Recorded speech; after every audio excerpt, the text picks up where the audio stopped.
philosophy about selling reminds me of a friend of mine that decided he wanted to be a professional salesman, so he went into the business after 3 or 4 months, and he really didn't have much success at all. Nobody bought anything. So he quit his job and became a policeman. I met him on the street about 2 months later, and I said, "How do you like your new job?" He says, "Great. And the best thing about it is the customer's always wrong."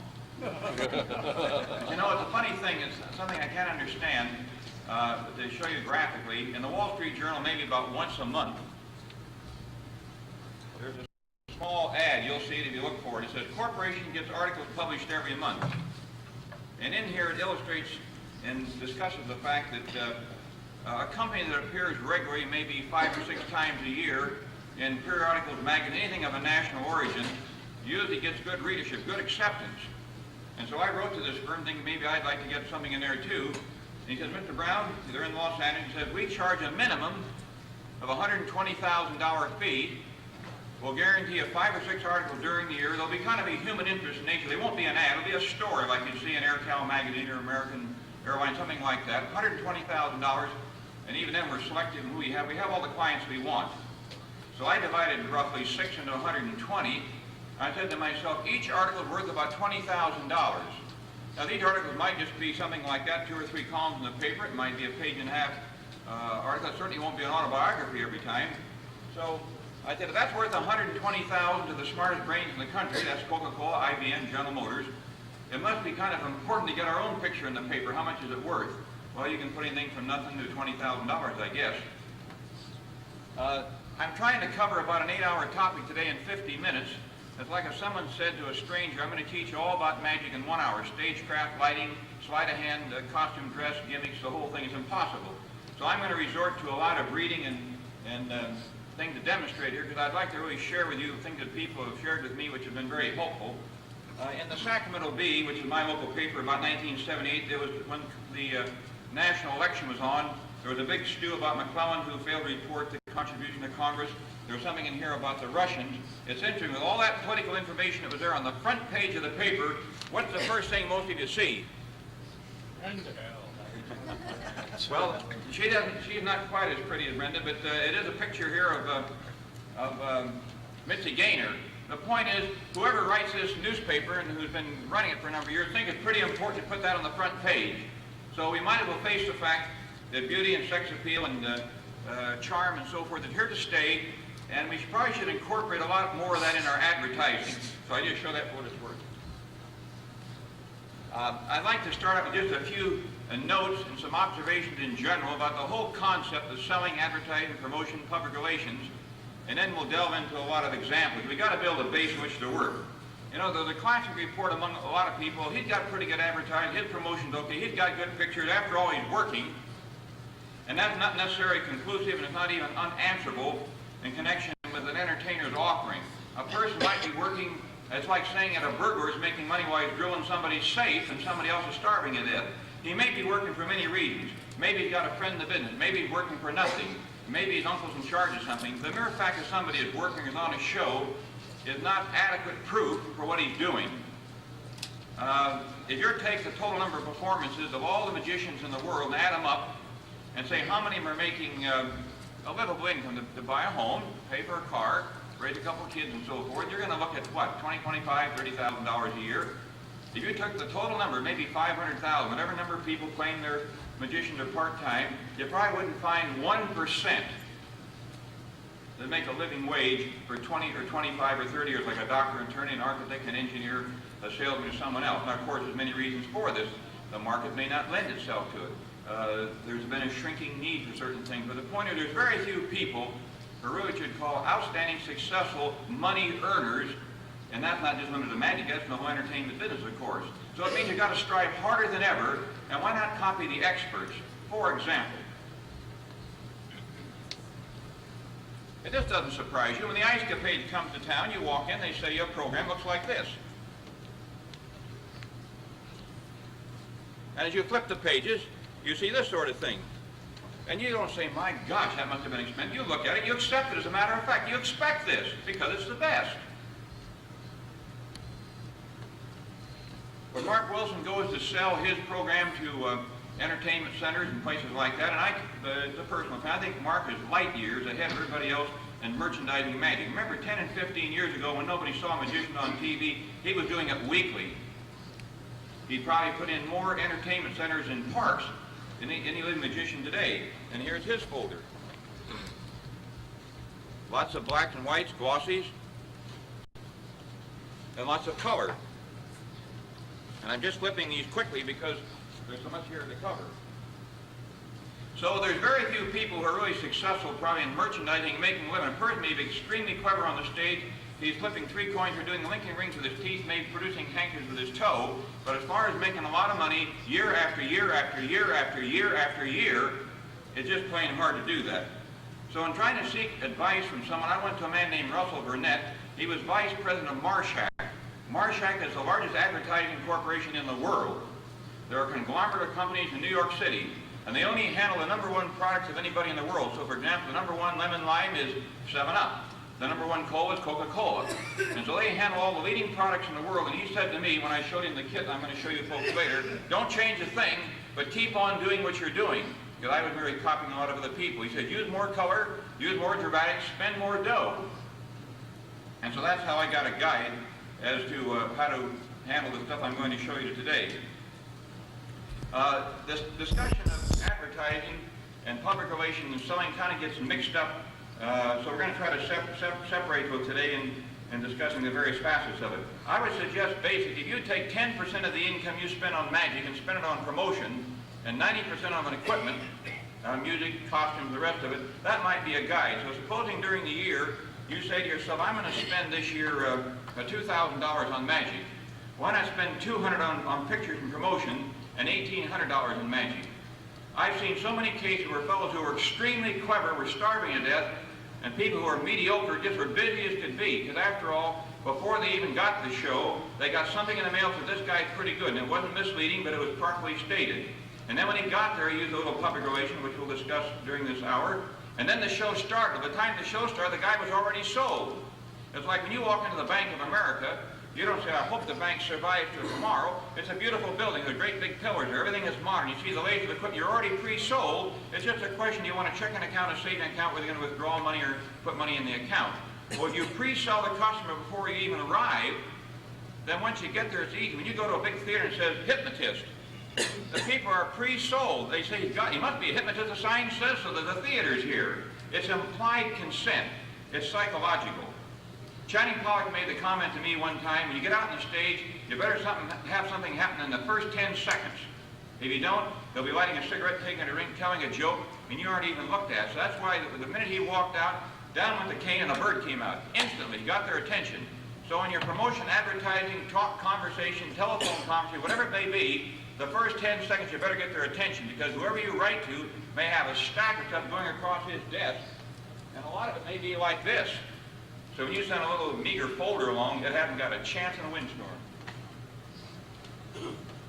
I'd like to just comment a little bit on an article that came out recently on how to attract the eye during the first 10 seconds. And this is an article that came out, I think it was in the Lincoln Ring, Conjuring Psychology by Richard Weibel. And it's a whole new concept. He said at practically every instant of our lives, the amount of stimulation that's available to our senses is extremely large. They check with light meters and various medical measuring yardsticks now, and your eye clicks every 4 seconds. So someone gives you something very strong to look at, 4 seconds later you're looking at something else. And even though this is the strongest, this will be competitive to it. Then it'll switch back to something else. So if you have a folder or you have a business card and it's just loaded with all kinds of information, it's just competition. You want one pointer and you want him to get it, your name, how to get a hold of you, or something like that. Putting all the other things you do, smokers' fairs, this, and this, it gets away from the whole concept of it. And what determines what you select can be by the size of what you say, the intensity, the way the letters are shaped, the color of it, the size of the card, and maybe something else that's distracting your attention. So these things are important when you're thinking about your promotion. As far as public relations, there's a lady that runs a firm called Glorious Zeiger and Associates in Newport Beach.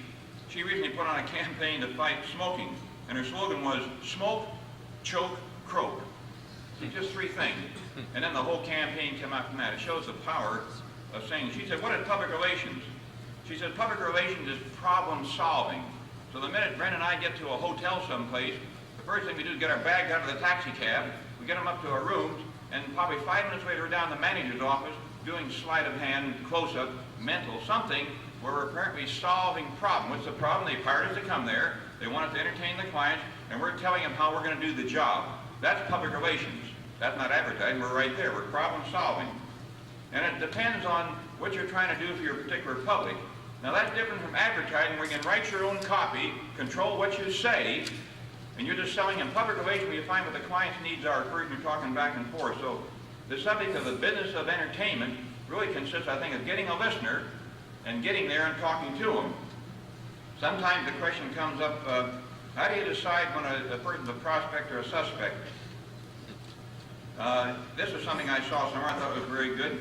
Think of someone you're going to sell. He doesn't know you're coming. Well, then you're a complete stranger. That's the first step in the sale, whether it's by mail, telephone, or in person. Someone who's been heard of but never met is a second step. He says, oh yes, I read about you in the newspaper. So the first step is a complete stranger, then someone who he'd heard of but never met. The third step is a relative or a son-in-law, some third party who refers your name to this partner and says something good about you. The next step is from the referral from a client itself, and we'll show you letters of reference, which I think are very helpful. And the buying rate jumps with each step on the ladder. So maybe in the promotion and development of public relations, the material we're going to show you, you keep these things in mind because maybe most of your clients are people that you're complete strangers to. I've been trained over the years to use the center of influence. If you sell somebody, then you ask that guy for referrals. And you have a nest of these little centers of influence, and life goes on further. That's what the doctor uses, the attorney uses. Any professional man uses a center of influence. He doesn't get brand new clients every day. That's the hardest way to sell. I know a lot of automobile salesmen will do a beautiful job of selling maybe 75 or 80 Fords some given year.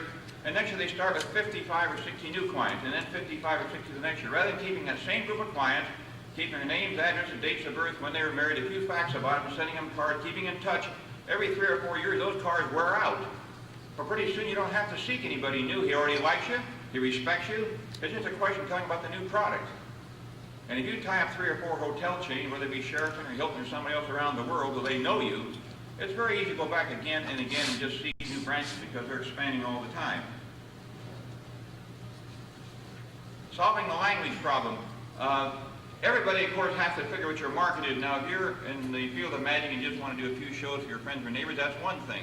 If you want to do a few local shows and get a little money to help take care of your equipment, that's something else. You might want a modest brochure. But in my opinion, everybody has their own thing they want to do in life. But to me, I'll come to it here in a minute. I want to think international. I want to see the world, and so I design everything I do on that basis. I want my stuff to be just as good as General Motors or Coca-Cola or anybody else. It's not that much more expensive if you have big goals in mind. So if you're going to work internationally, you have to think about the language problem, which means you're probably going to do an act in pantomime or with very few words spoken. It's going to have to be a communicative process where you don't have to understand the language. And of course, by having music with it, you've got enhancement there, and you can work any place in the world. For a hotel appearance and cruise ships, I find I'm more successful in booking ourselves than relying upon an agent. This is not being derogatory, it's just being practical. An awful lot of booking agents in life today are not exactly Phi Beta Kappas. Maybe business isn't too good anyway, and their income isn't too high, so they can't spend too much. And if you're already professionally oriented to sell on a certain level, and you can do a good job, why drop down to someone who's probably making less than you are, has less capacity you are, won't think as big as you are, won't spend the money on stamps even to send out a package because they say, well, they're not going to read all that stuff. You reduce yourself to that person's effectiveness. Now, of course, if he's a higher level than you are, why not go with him? As far as auditions, we never audition. I remember one time when, to show you how something will work out, I picked up the newspaper, it was the Wall Street Journal, it said, first ship going into the People's Republic of China. This was about 4 years ago. No one ever going to Red China on a regular basis. I thought that'd be a very interesting trip, so I called up Holland American Line, which is New York, and I'm in Sacramento. And I asked for the entertainment director, and I said, do you have your staff completely filled? No, we don't.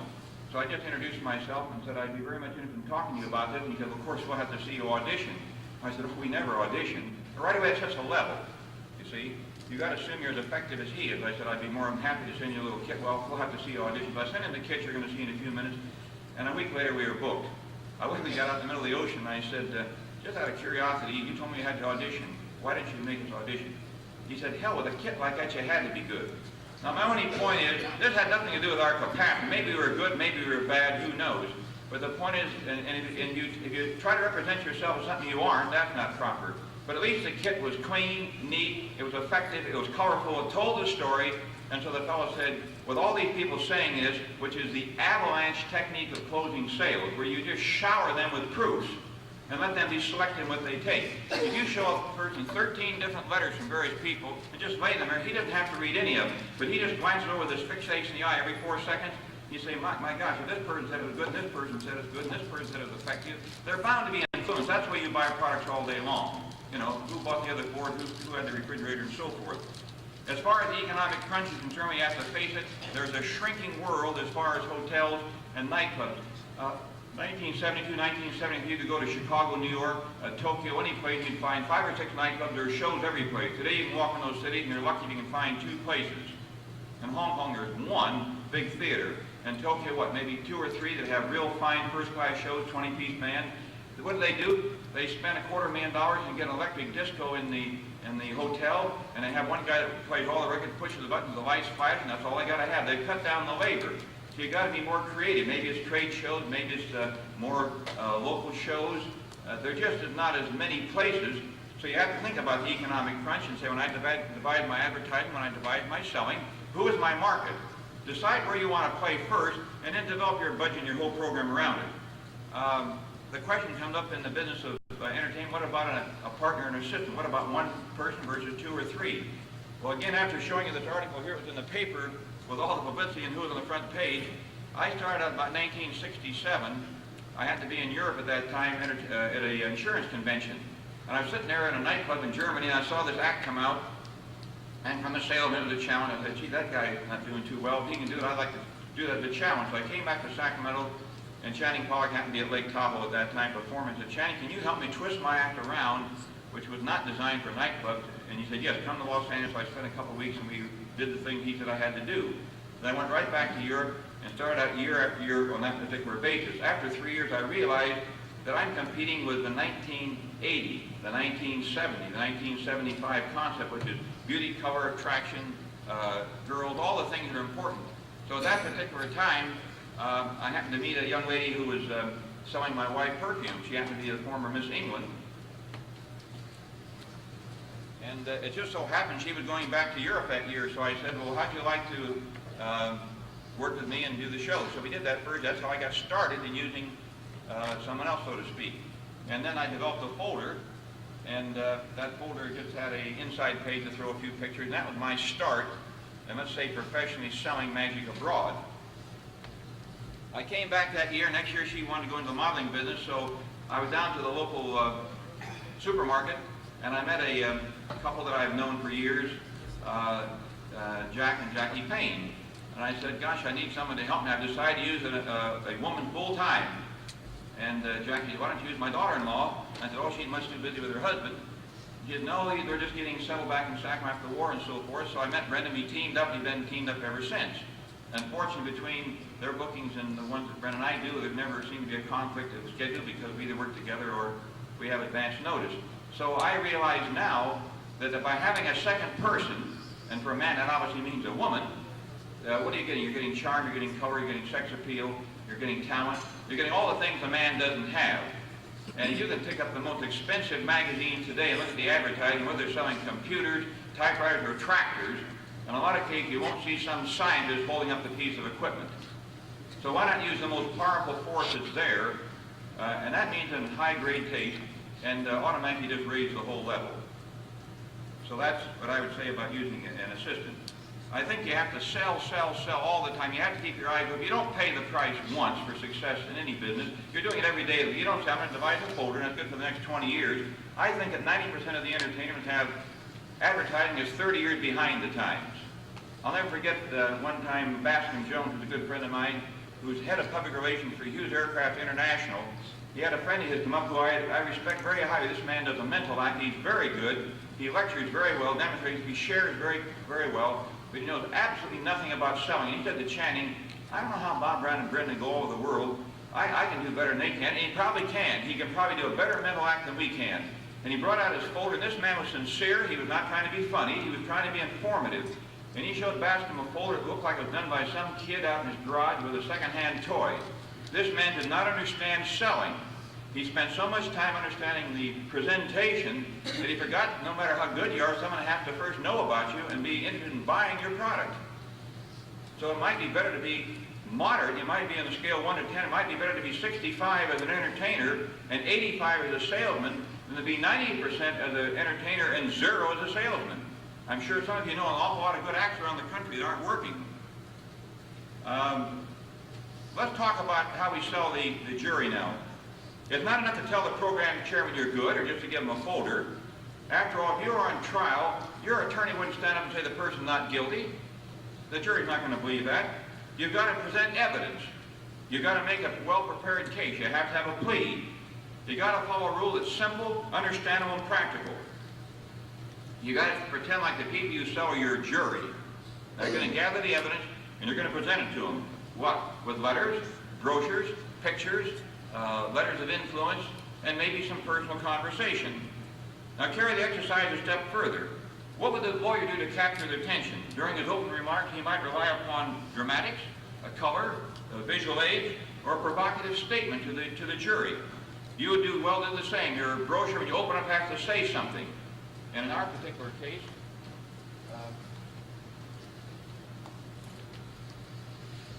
mine right across the front says, for one thing we do, prescription for an uplifting experience today. Open me now. I'm trying to get something in the way of a provocative statement out to him to begin with. Supposing the attorney was trying to acquit you from murder, so he picks up the murder weapon. He puts a bullet in the chamber. He puts it up to his head, and he pulls the trigger, and you just hear a click. Now, he knew the gun wasn't going to go off. He tried it numerous times because it had a faulty firing pin. But see, he used dramatics. And once the jury sees that, why, of course, the person's acquitted. That's the way the attorney would do it in court. Why don't you do the same thing when you're trying to sell yourself? Have character witnesses. Be around people who are prominent. Everybody likes to do business with somebody else successful. And you're always meeting people. Dia Vernon said to me one time years ago, he said, a deck of cards acts as a bridge between you and royal families. And I really didn't understand at the moment. When I think now, you might be a PhD, you might be the smartest attorney in the world, and yet you couldn't meet somebody in the royal family if that was interesting to you. But with a deck of cards, we have met and performed reports, and it's fun to do this, of course, before such people as Prince and Princess Grace of Monaco, Prince Trubetskoy of Russia, Prince Albert of Belgium, the President of Chile saw one of our shows. It's interesting to meet other successful people because they like magic. You see, it's fantasy. It's out of the normal. And that's what that sort of thing will do. So when you get around those people, figure an intelligent way to try to effectively be tied in with them. You don't say, hold still, I have a picture standing here. That isn't good taste. But there are ways to work on this. Follow up after you've done the show with a letter of thank you. Everybody says, oh, I understand it, but nobody ever does it. Nobody ever goes home and writes letters back to the committee, and they're too lazy. It's just that simple. That's the way to start building. You do that this year, and the next year, and the next year. I remember, I met Ed Rosenthal about 5 or 6 years ago, and he was very nice and offered me the chance to work at the IBM in Boston. But I kept in contact. Finally, I found him over to Phoenix, and I saw him again at the show. We started to exchange comments back and forth. We started to build a relationship, haven't we? And you do that every single year, and in 15 years, you suddenly have 6 or 7 people in Tokyo, you have 4 or 5 in Copenhagen, you have 3 or 4 in Paris, you have 4 or 5 in Spain. You suddenly have a whole world of friends. That's the marvelous thing about the IBM and doing magic around the world. How much should it cost? I'm going to give you individual examples here in a moment of what different brochures might be. Let me give you an example.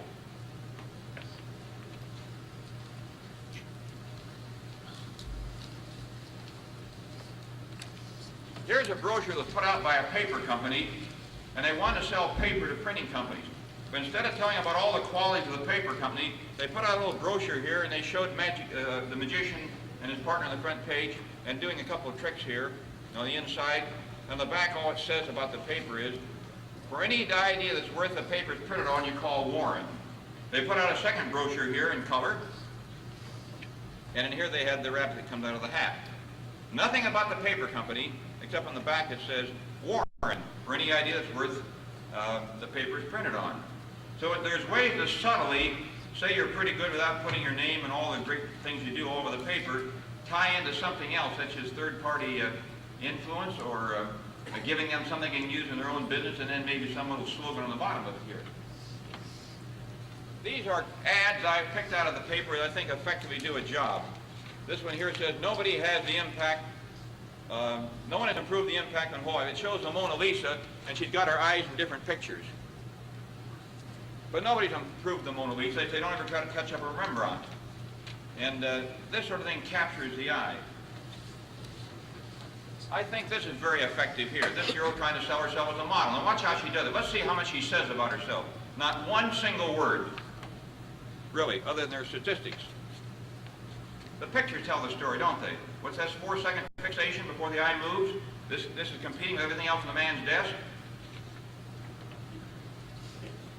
Diana Zimmerman does a very good job, inexpensively, talking about the budget. Diana has learned how to use things like push-on copy and the things at the local store, and she prints brochures all the time for Christmas, New Year's, and that sort of thing, and they're very inexpensive. Here's her brochure. This is with the Record Act. Inside, she puts all of the newspaper clippings, a few comments, and a lot of times you can have Xerox done, on colored paper. It's just as inexpensive, but it gives a change of pace to your folder, and so forth. Here's one by Darrell Orwitz. Now, he came and spent a whole evening with me one time, and he designed a brochure. Because he's a specialist, he has many, many reprints here of him appearing before police stations around the United States doing his card lecture. You see, that's what you call the avalanche technique. He has 45 people say, hey, you're terrific. And they've said it in newspapers, so it's implied consent. Here's one from the new Houdinis, which are over in Europe. This is for people who want to send out a mass amount of mailing in an inexpensive way. So he makes up a letter-sized folder. It's in color. He shows a few of his illusions, but it isn't loaded with print. The picture tells the story. It's a very effective little piece. He could probably send it to a lot of booking agents who, in turn, inexpensively can send those to other people. But, of course, if he was trying to send it to the United States, that ain't good enough. Because there's too many people in the United States, we're going to have to pay the airfare over. So there's got to be something to implement this. This is more on the local level where there's not a great expense to it. And he has a card, very simple. It has his name, his phone number, and his address. Nothing else.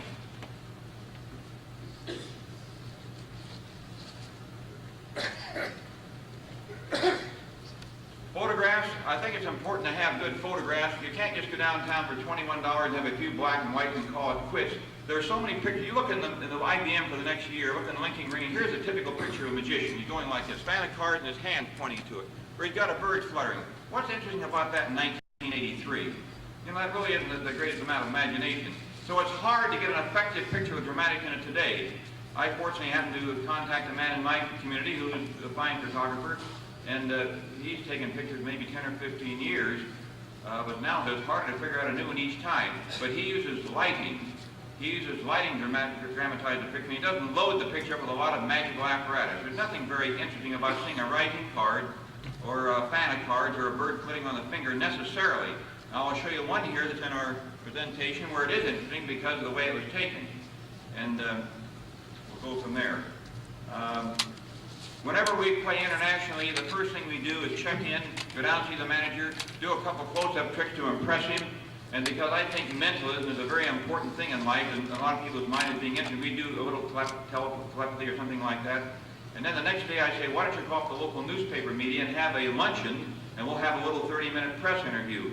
And probably one of the greatest books that talked about this, and this is way back in 1941 when nobody even talked about it, with John Booth's book, Forging Ahead in Magic. That book is still the primer, and I don't think anything has ever surpassed it. How many know about that book?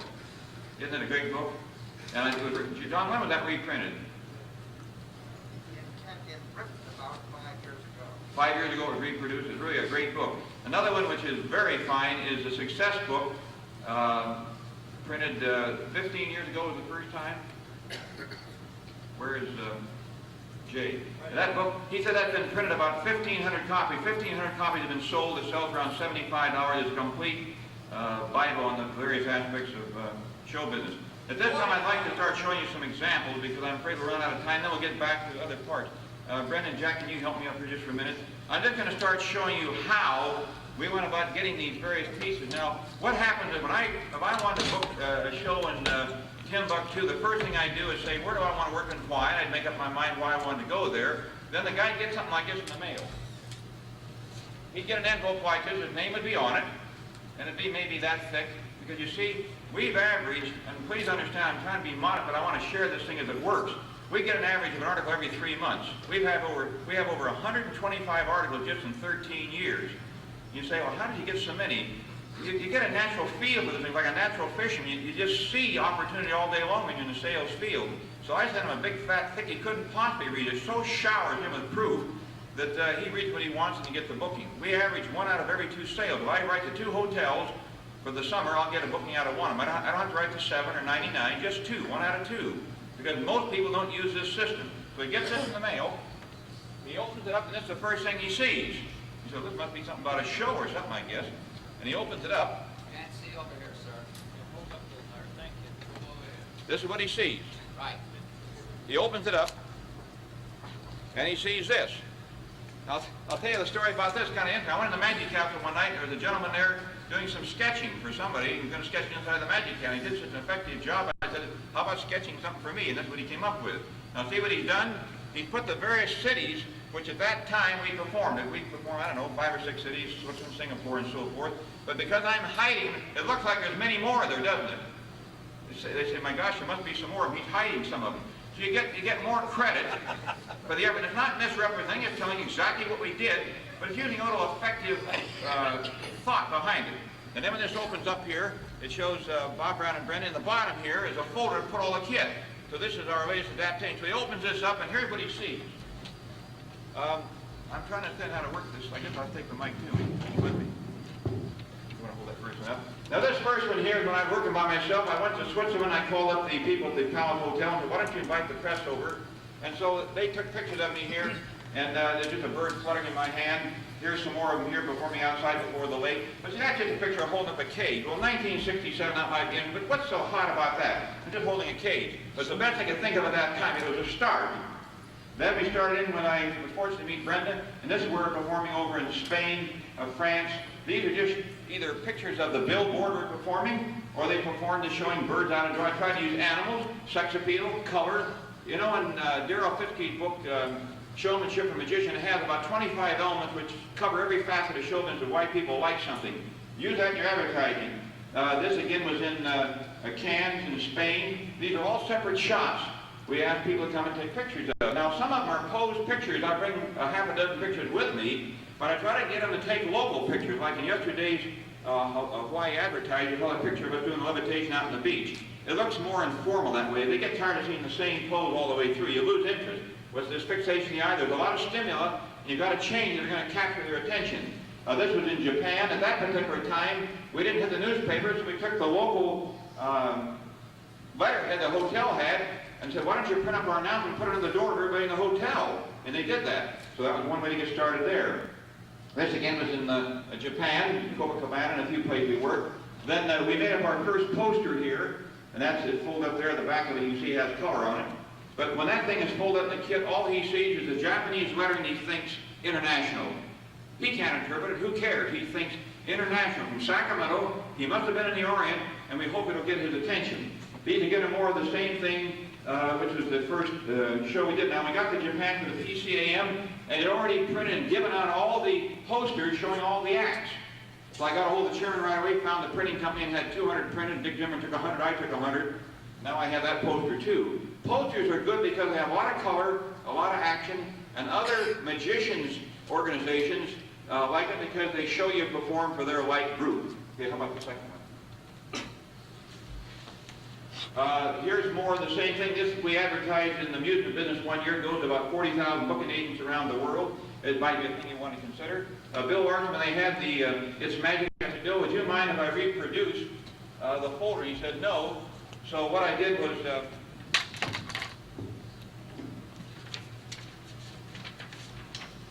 I produced the same program and added one page with what the newspaper said about the whole show, and of course our name was there. This piece here. And to knock out maybe 1,000 of these, I don't know, maybe it cost me $200. But by putting one of these in the kit, instead of we saying we're good, somebody else says they had a good show there, you're part of it. It's better to be part of a big thing than trying to be the big stone in a little pool. 1 year, Erhard Liebenau was interested in writing an article on women in magic, and he wrote this article on Brenda. And he showed how for most men they might say, why don't you use your wife or your sister or somebody? But he pointed out that's very impractical in a lot of cases because they may not want to do it, they may not like it, they may not be trained for it. And so he showed how the wife should be adaptable, and then in that case, finished up the story.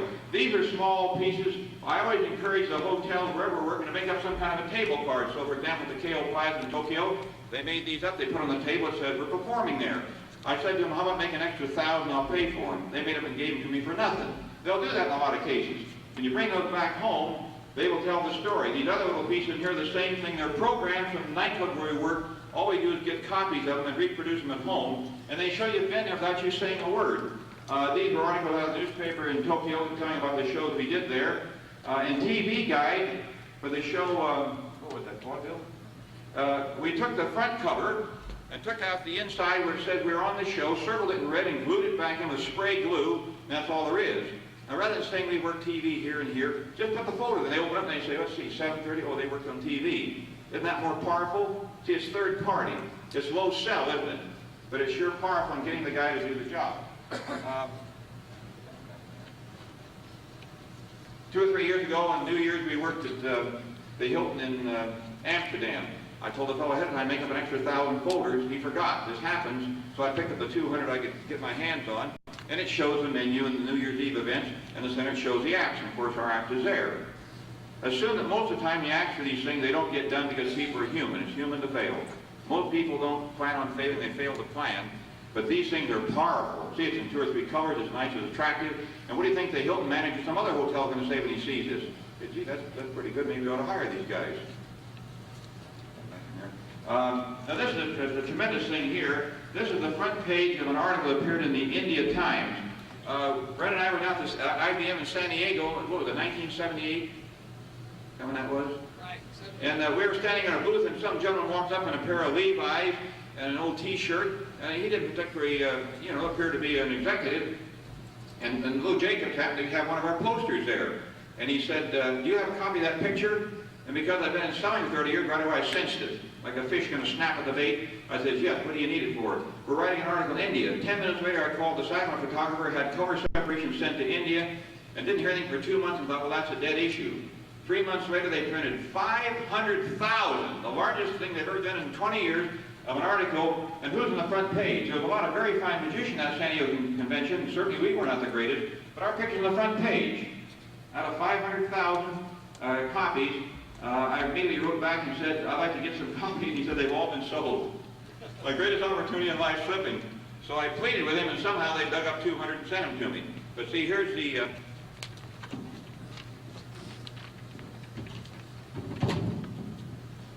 here's the front page, and inside, they had the levitation. It shows some of their acts. But you can imagine yourself, if you were someone who got this in the mail, it's bound to impress you, isn't it?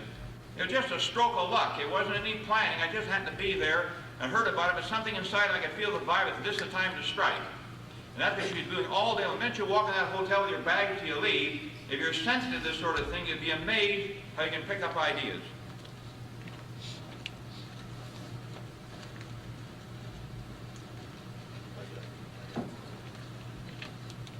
Now, you know, instant print in most cities will print anything up for, I don't know, $20, $25, $1,000, whatever it may be. I used to print 200 and 500. You find they go so fast. I usually use 1,000 because 1,000 lasts for quite a period of time.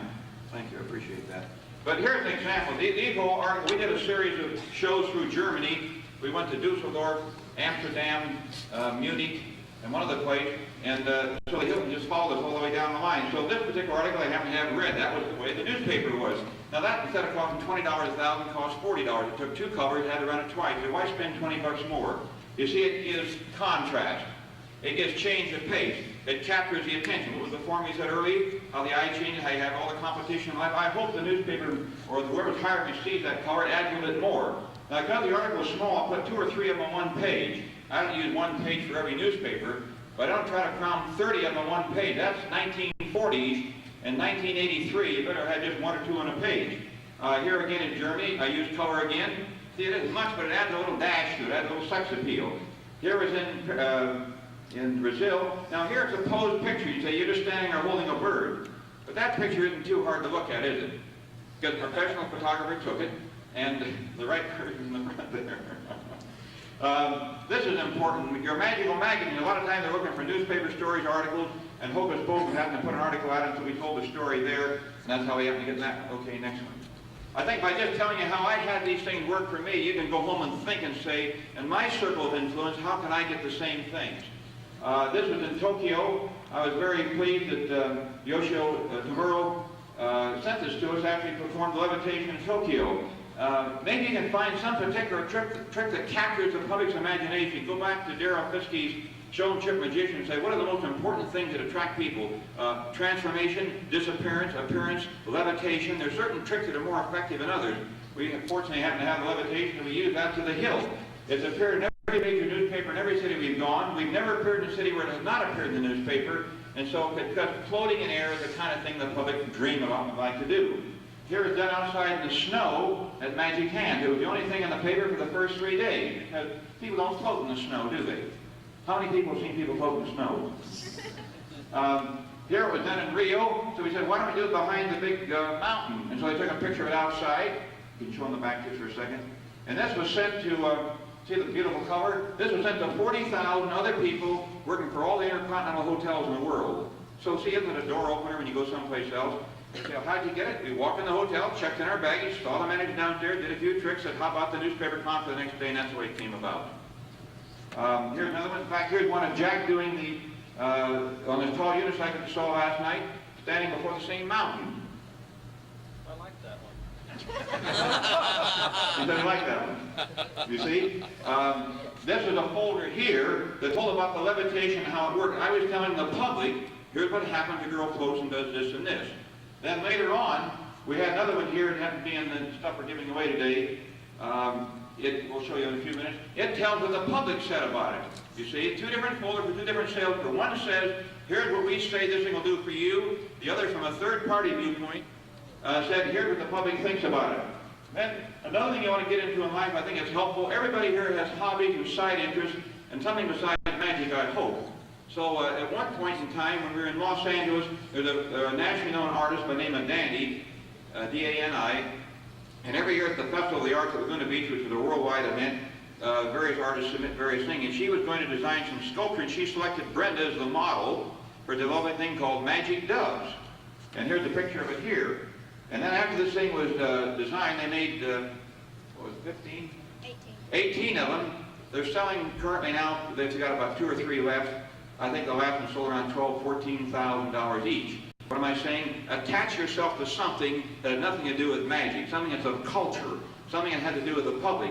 And then it'll appear not only in the leading magazine, we're going to show you the side of this in a minute, it's going to appear in various places. And then the Los Angeles Times wrote a complete article on Brenda talking about the statue and about her gambling demonstration and so forth. So things other than pure magic come out about your life, whether it's saving or cooking or being a chef or gardening or, you know, sweet pea or something else. Show them the other side of that. I think that's the one that has the, yeah, here it is here.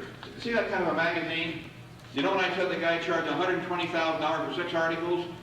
That's the kind of article he would have charged $20,000 for. Design magazine goes to the wealthiest people in Southern California. Look at the picture there of, what's his name? Charlton Heston. You see, it was ironic at that particular month, he had a card on the front, on the back of the picture of Brenda with a statue. Would you like to have something like that? It was free. Absolutely free to get that. Okay, next one. This again is just reproduction of articles that appeared in various newspapers in South America. This was an ad we put in one issue of one of the national publications on booking agents. Again, these are newspaper articles all here. Now here's one of the bird again. See, they caught it in action. The bird is fluttering. They usually bring it to the front, they can see it. But see, it's in color. Now what happened is, this was in South America. Some of these things that are in black and white, I just buy 2 or 3 newspapers, bring them home, and then reproduce them, say 1,000. But when they're in color like this, I go to the newspaper stand and buy maybe, I go and say, how about me giving you $25 and give me 200 copies after they, 2 or 3 days later. Then we sit in the hotel room all day and sift out that page. It's otherwise too hard to get them home. That's an easy way to do that. These are all, again, things from local shows. And then this was the picture appeared in Magic Manuscript at one point. I'll mention a little later. And again, more things here, just talking about magic conventions we have. These are just to sell other magicians who are having magic conventions or events that perhaps they might be interested in letting us be participating in the show. Okay, next one. By and large, most of our stuff is aimed at hotels, television, supper clubs, other than magic organization. Now, here's where a lot of colors involved. This was for Magic Manuscript, which we have it today. I have a reprint of it that told this whole talk I'm giving is in there. This was a Sunday supplement that was in South America. Now, this is worth $20,000, I think, according to that man's definition. See the front page. This is the front page of the Sunday supplement, and a whole article inside, and you can see who they devoted most of the pictures to. I was secondary. I suggest all you men in the audience, don't ever worry about losing your identity. The most important thing is to keep working. The most important thing is not to have your picture there, but to have the entity there. As long as Bob Brown and Brenda are mentioned, or in many cases just Brenda alone in some of these things, you're going forward. If you aim to be the front of the thing, you're going to lose out. You're losing one of the most powerful influences there. Here's another one. This was another interview in South America. See, all in color. Now, of course, we're not on the front cover, so what I do, I cut the cover off and spray glue it inside the whole article. See, they're going to look at this first, aren't they? If they don't, I don't work for them, because they're dead. But see, inside here is the article. This was a promotion on publicity for the loaf of bread prediction, which we put on the PCM in Los Angeles. It went around the world. It went to London. It went to 5 million people in Canada, United States. They did 3 newspapers in Los Angeles, and still an awful lot of magicians said, you know, that wasn't so hot. And the problem was it wasn't complicated enough. There wasn't enough intricacy, enough devices. It was just plain old-fashioned publicity all over the world. These are more of the same thing, a different magazine telling about it. The last time we were in FISM, this was what, last year in July in FISM? 1, 2, 3, 4, 5 articles in FISM. And what were they? Mental, psychic, crystal gazing, kind of psychic hypnotism, I guess that's what we call levitation. This was in color. What happened was the minute we saw this appear in the newspaper, we ran up the newspaper and they said we've destroyed the place and there's no more newspapers. I thought, there goes opportunity. So I talked to them and found at the old store that someone didn't know what they were talking about. There was still the plates around, and so we picked up 1,000 of those. In fact, I bought the plates from them. That's what I bought, the color separations from them and brought them home. Okay, next one. That's it. Oh. All right, now.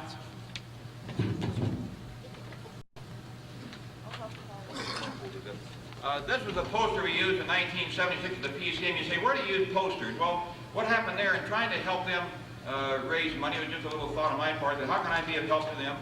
I called up Lee Jacob and said, you know, you don't have an awful lot of posters, contemporary poster magician. Would you be interested in maybe going in with me to buy these? So we printed up, they were going to cost me maybe $2 each. We printed up 5,000, he took 4,000, and dropped down to about 20 cents each for me. So I kept 1,000, gave him 4,000, he's selling them. Again, find somebody else who can use your product and work with them, and sometimes you can find it benefits you also. Now let's talk about color separation for a moment.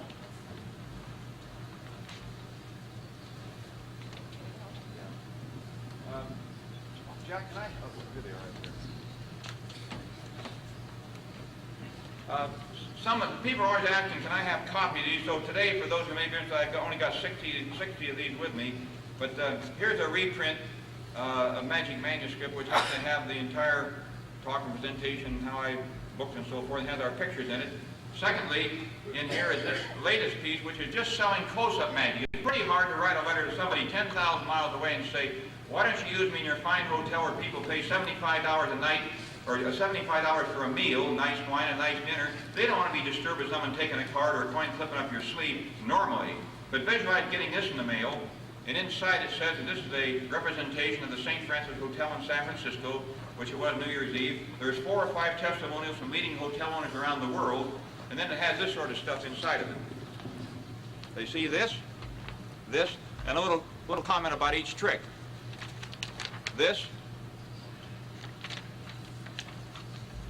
and this on the back. Now this costs about $2,100 to produce for say $2,000, but you see this will get in the leading place in the world. Nobody's got any better thing in this if they're buying glasses, if they're buying rugs for the hotel, drapes, beds, or anything else. This will equal that.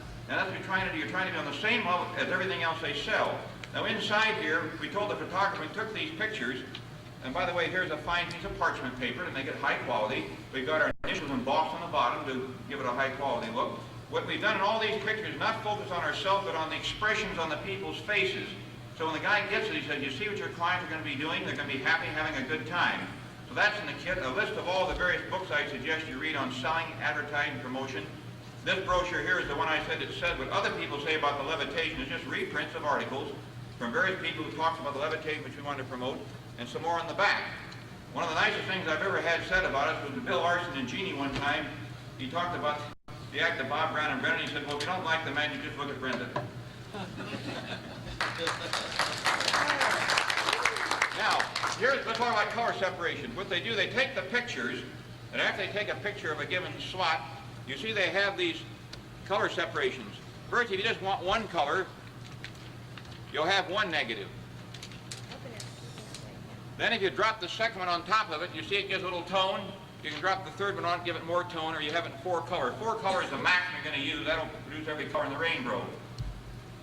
The average color separations would cost you probably $200 to $300. If you said, I want a colored picture, and in 4 colors, just this one here, the color separation might cost you a couple $100.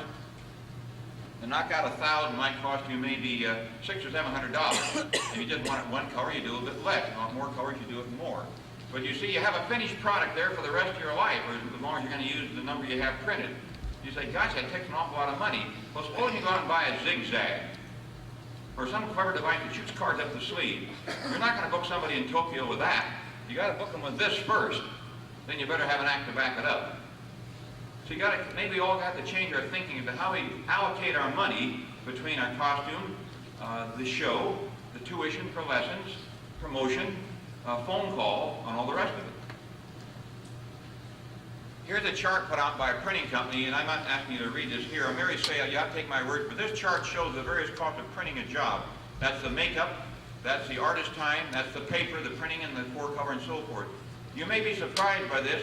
The difference between the most expensive paper and the cheapest paper on an average printing job is less than 10%. This folder we made up, and we said use the cheapest paper there is, or we said use the most expensive paper. The paper cost is only 10% of the total job on an average. So don't use cheap paper. Use expensive paper. They'll say, gosh, this guy's pretty good. Look at this. It feels good. It looks good. It pre-sells. Here's an example of how we could have gone cheap. Here's an example of how opportunity comes along. Brenda and I were performing at Tannin Jubilee last October, and a lady walks in who's Russian. She says, I work for a Russian newspaper. We never had any Russian articles, so why not get a Russian? We want to go to Russia someday. So she wrote this whole article about the Jubilee. It was in Russian. So we just, pardon? So what we did was take the newspaper, and we circled the part that talked about it. It took me about a day in Sacramento to find somebody who spoke Russian, and finally we found where we were in the article, down here. So I took it over to the printer, and he circled that with a black grease pencil. Then the first thing they did was start out and make out a layout, and they had to do it this way first and circle that part. The red there to block out the part the picture's going to go. Then you glue the picture on separately. If you take a picture out of a newspaper, that's awful fuzzy. So there's the photo, the negative of the picture there. From that, they made a metal plate, and from the metal plate, they printed finally this here. Now you could have done that for $30 on instant print and it looked terrible. Or you could do it like we did it here, and it looks real good. It looks better than the newspaper did. It's better than the one we copied it from. So instead of paying $40, I think or $30, I think I spent maybe $100 on this for 1,000. But see how much better it is? Well, the trouble is, if you do it cheap, you know what happens about 4 or 5 years later? You have a whole bunch of cheap stuff in your file, and you won't throw it away. You think, well, I'll keep it for one more advertising. If you have fewer pieces, but they're real high quality, the years start to roll by, and all of a sudden, 7 or 8 years, you really have a kit that's worthwhile. Now, you've seen there about 95 pieces of promotional material, and I'd say we've got invested in that maybe $15,000, $18,000. We divide it by 13 years, and there really isn't too much per year. Maybe it's $1,000 a year, something like that. But see, it's taken us to every major capital in the world. It means that out of every 2 or 3 calls I make, I can get a booking. Now, this doesn't mean you still don't have to do a good job for them, but with this sort of thing as a forward, and a letter put with it, and putting this envelope here, and it's mailed to them usually like on about a Wednesday, and they get it the following Monday. Whenever they get it, I wait exactly 3 days. Then I place a phone call. And the phone call, I don't care any place, you can call any place on the earth for about $15 if you call early in the morning, and with the time change, it works out that they get the call about 10 o'clock in the morning. And the fact they're getting a call, so let's say somebody in this audience got a phone call from somebody in Singapore, and I'm going to be in Hawaii next month for a lecture. Can you use me? Aren't you going to be impressed? How many people get phone calls from Singapore all the time? You see? I called the Lucerne one time, and when I got there, the guy came out who was the manager. He shook my hand and said, that was a great thrill. I said, what was that? He said, getting a phone call from America. He's the manager of the most successful hotel in Lucerne, but it was a great thrill. That's selling, that's advertising, that's promotion, that's motivation, that's public relations. It means you might buy 3 or 4 less silk handkerchiefs, 1 less vanishing cane, and put a little more dough in this, and then you buy a lot more vanishing canes later on. It's kind of a realignment of attitude, isn't it?